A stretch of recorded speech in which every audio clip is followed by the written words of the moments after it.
El pequeño patriota paduano. Cuento mensual. Sábado 29. No seré un soldado cobarde, no, pero iría con más gusto a la escuela si el maestro nos refiriese todos los días un cuento como el de esta mañana.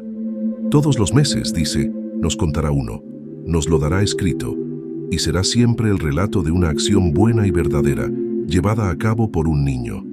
El pequeño patriota paduano se llama el de hoy. Helo aquí. Un naviero francés partió de Barcelona, ciudad de España, para Génova, llevando a bordo franceses, italianos, españoles y suizos. Había, entre otros, un chico de 11 años, solo, mal vestido, que estaba siempre aislado como animal salvaje, mirando a todos de reojo. Y tenía razón para mirar a todos así.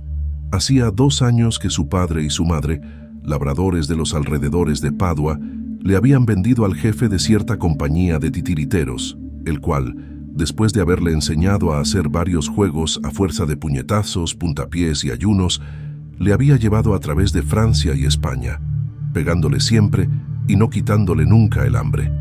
Llegado a Barcelona, y no pudiendo soportar ya los golpes y el ayuno, reducido a un estado que inspiraba lástima, se escapó de su carcelero y corrió a pedir protección al cónsul de Italia, el cual, compadecido, le había embarcado en aquel bajel, dándole una carta para el alcalde de Génova, que debía enviarlo a sus padres, a los padres que lo habían vendido como vil bestia.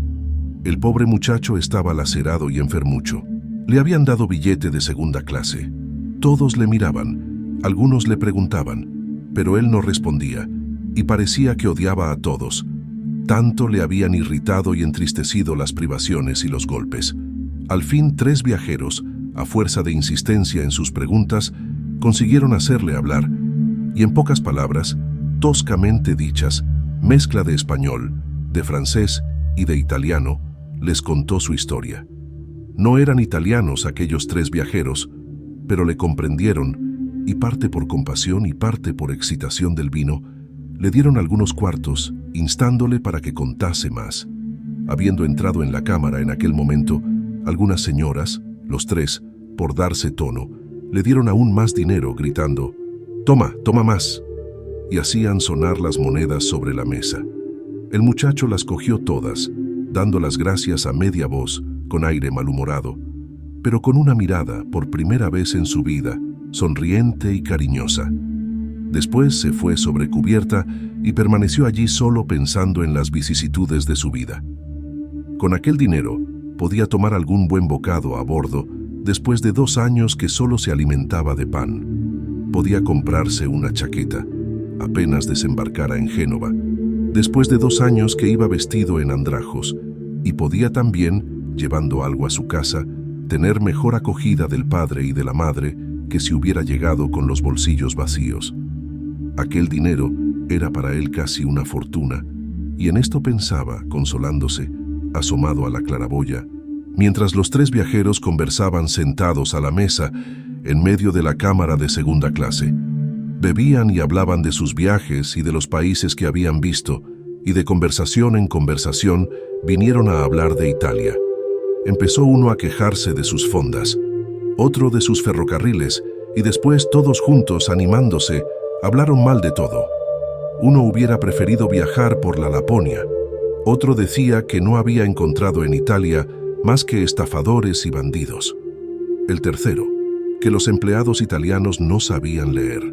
Un pueblo ignorante, decía el primero. Sucio, añadió el segundo. Exclamó el tercero, y quiso decir ladrón, pero no pudo acabar la palabra. Una tempestad de cuartos y de medias pesetas cayó sobre sus cabezas y sobre sus espaldas, y descargó sobre la mesa y sobre el suelo con infernal ruido.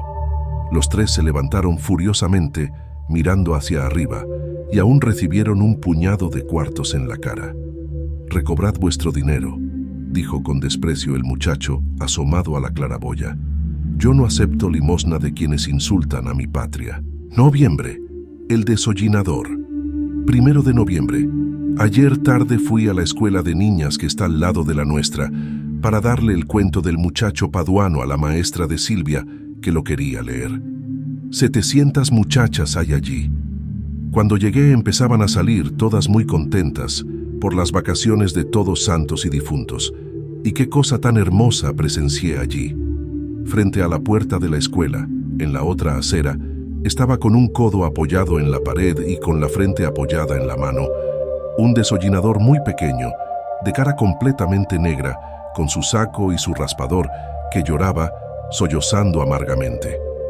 2 o 3 muchachas de la segunda sección se le acercaron y le dijeron: «¿Qué tienes que lloras de esa manera?». Pero él no respondía y continuaba llorando. «¿Pero qué tienes? ¿Por qué lloras?», repetían las niñas. Y entonces él separó el rostro de la mano, un rostro infantil, y dijo gimiendo que había estado en varias casas a limpiar las chimeneas, que había ganado 6 reales y los había perdido porque se le escurrieron por el agujero de un bolsillo roto y no se atrevía a volver a su casa sin los cuartos. «El amo me pega», decía sollozando, y volvió a la misma postura que antes tenían, como un desesperado. Las chiquillas se quedaron mirándole muy serias. Entretanto, se habían acercado otras muchachas, grandes y pequeñas, pobres y acomodadas, con sus carteras bajo el brazo, y una de las mayores, que llevaba una pluma azul en el sombrero, sacó del bolsillo 10 céntimos y dijo: «No tengo más que esto que ves, hagamos la colecta». «También tengo yo 10», dijo otra vestida de encarnado, «y podemos entre todas reunir hasta lo que falta». Entonces comenzaron a llamarse: «Amalia, Luisa, Anita, cuartos. Tú, ¿quién tiene cuartos? Vengan cuartos». Muchas llevaban dinero para comprar flores o cuadernos y los entregaban enseguida. Algunas más pequeñas solo pudieron dar céntimos. La de la pluma azul recogía todo y lo contaba en voz alta: 8, 10, 15.